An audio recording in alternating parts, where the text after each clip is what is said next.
అభివృద్ధి చేయడం కోసం ప్రభుత్వం నుంచి 50 లక్షల రూపాయలు మంజూరు చేయించి ఆ చెరువులో ఉన్నటువంటి నీరంతా రైతులతో మాట్లాడి నీరంతా తీసి, రెండోది ఏమని షీల్ట్ అంతా తీసి, ఇప్పుడు ఉన్నటువంటి కట్టడాలు ఎవరికి కూడా ఎటువంటి ఇబ్బంది లేకుండా షీల్ట్ అంతా తీసి మొత్తం చుట్టూ కూడా గట్టంతా కూడా నూతనంగా నిర్మాణం చేయాలని ఒక వాకింగ్ ట్రాక్ లాగా దాన్ని డెవలప్ చేసి, తర్వాత ఏమైనా మొక్కలే వేసి,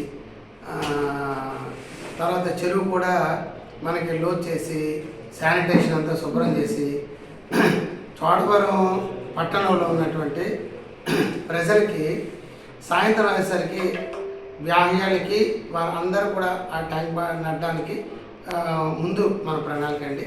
తర్వాత దశల వారీగా విద్యుత్ దీపాలు వేయడం, తర్వాత ఏమని చేసి కూర్చోడానికి బలం వేయడం, రెండోది ఏమని చెప్పేసి మహాత్మా గాంధీ గారు, జవహర్లాల్ నెహ్రూ గారు, ఇందిరాగాంధీ గారు, నందమూరి తారక రామారావు గారు, ఇలాగ ఎవరైతే రాష్ట్ర స్థాయిలో, జాతీయ స్థాయిలో, ప్రపంచ స్థాయిలో అంత కీర్తి ప్రతిష్టలు వచ్చినటువంటి అందరి యొక్క విగ్రహాలు కూడా అంటే మనకు స్ఫూర్తి ఏంటంటే ట్యాంక్ బండ్ అలాగే డెవలప్ చేశారు.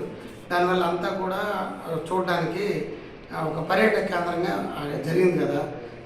అలాగే మన చోడవరంలో కూడా దీన్ని ఆ విధంగా అభివృద్ధి చేసి మరి పిల్లలు కూడా సాయంత్రం పూట వేషాలు తిరిగితే చల్లని గాలేయడం కానీ అన్నీ ఉంటాయన్న ఉద్దేశంతో ఈ 50 లక్షల రూపాయలు చాలా అండి.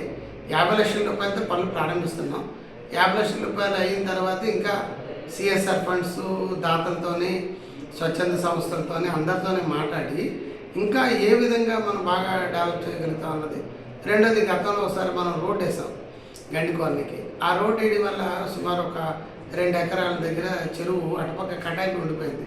దాన్ని కూడా శుభ్రంగా మనం సర్వే చేయించి దాన్ని కూడా డీపెనింగ్ చేసి దానికి ప్రొటెక్ట్ చేసి శుభ్రంగా అక్కడ ఏంటంటే అలాగే మనకి వినాయకుడి కోరి పక్క నుంచి సిమెంట్ రోడ్డు అక్కడ గండికోళ్ళ వరకు వెళ్తుంది. అదే సిమెంట్ రోడ్డుని ఇప్పుడు మనం చేసే ట్యాంక్ బండ్ నుంచి అంకుపాలెం రోడ్డుకి మనం కనెక్ట్ చేయాలనేది మా ఆలోచన.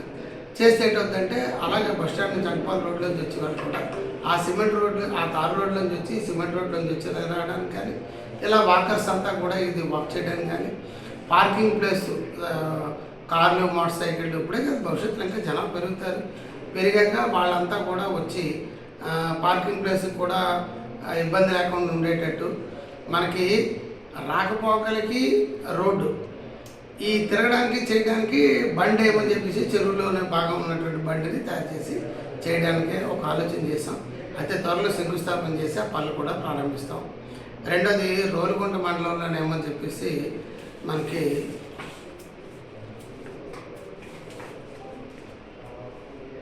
రోలుగుంట మండలం, రావుకాత మండలం, బుచ్చిపేట మండలం,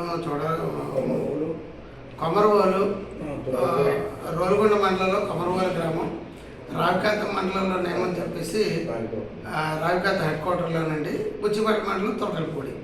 ఈ 3 హై స్కూల్స్కి ఒక్కొక్క హై స్కూల్కి 14 లక్షల రూపాయలు చొప్పున శాంక్షన్ చేయించాం. వాలీబాల్ కోర్సు, టర్ఫ్ అది వేస్తారు, ఫ్లడ్ లైట్లు వేస్తారు, మా పోల్స్, నెట్ అన్నీ కూడా పూర్తి స్థాయిలో వాలీబాల్. ఎందుకంటే క్రీడలు ప్రోత్సహించాలి, క్రీడాకారులకి మనకేమోని ఆ హై స్కూల్ స్టేజ్ నుంచి, ఆ వయసు నుంచే క్రీడాకారులు బాగా ఆడితే భవిష్యత్తులో వాళ్ళకి క్రీడల పట్ల ఆసక్తి ఉంటుంది, క్రీడాకారులుగా రాణించి వాళ్ళ భవిష్యత్తు కూడా బాగుంటుందనే ఉద్దేశంతో ఒక 3 హై స్కూల్స్లోనే వాలీబాల్ కోర్టులు 14 లక్షలు చెప్పిన శాంక్షన్ చేయడం జరిగింది. కాబట్టి ఒకటి మన పాచరు 50 లక్షల రూపాయల తాజీకరణ, రెండోది 3 హై స్కూల్స్కి సంబంధించి 14 lakhs ఈచ్ చేస్తాను. అయితే మరీ ముఖ్యంగా నేను మనం చేసేది 50 లక్షల రూపాయలతో పాచరు మనం ఆధునీకరణ చేస్తున్నాం. కాబట్టి అక్కడ ఉన్నటువంటి ప్రస్తుతం ఉన్నటువంటి కట్టడాలకి ఎవరికి కూడా ఎటువంటి ఇబ్బంది కలగకుండానే మేము అభివృద్ధి చేస్తాం. కాబట్టి భవిష్యత్తు రోజుల్లో కూడా అలాగే శివాలయం చెరువు కూడా చేయాలని ఆలోచన ఉంది. దానికి కూడా నిధుల సమీకరణకి అన్ని ప్రయత్నాలు చేస్తున్నాం. మనకి మేము ఎక్స్పెక్ట్ చేస్తుంది మార్చి 15th, 28th మధ్యన అది కూడా పనులు ప్రారంభించే స్థాయికి తీసుకురావడానికి శాసనసభ్యుడిగా నేను కృషి చేస్తానని చెప్పి తెలియజేస్తూ సెలవు తీసుకుంటాను. వీడియో నచ్చితే లైక్ చేయండి, షేర్ చేయండి, ఛానల్ని సబ్స్క్రైబ్ చేసుకోండి. Thanks for watching.